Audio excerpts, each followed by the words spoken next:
Siswa tidak bisa liburan akhir tahun 2021, belum bagi rapor, ini kalender pendidikan Palembang. Kalender pendidikan semester ganjil tahun 2021 bagi sekolah SD, SMP, dan SMA di Palembang mengalami perubahan. Siswa tidak diliburkan pada akhir tahun 2021. Jadwal terbaru, siswa-siswa di Palembang masih melangsungkan ujian akhir semester ganjil sampai dengan akhir tahun 2021.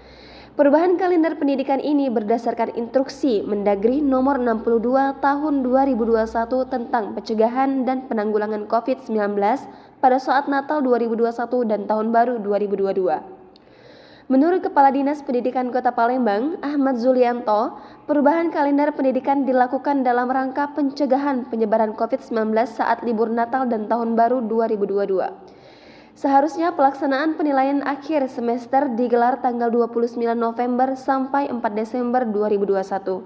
Sekarang dilaksanakan secara selang-seling bergantian secara tatap muka terbatas dan jarak jauh hingga tanggal 31 Desember 2021.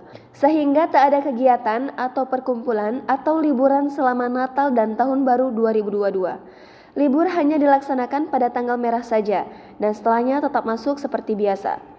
Jadwal pembagian rapor semester 1 juga berubah dari 16 Desember hingga 18 Desember 2021 menjadi 6 Januari hingga 8 Januari 2022. Libur akhir semester 1 dimulai pada tanggal 10 sampai 15 Januari 2022. Jadwal masuk kembali sekolah semester 2 pada Senin 17 Januari 2022.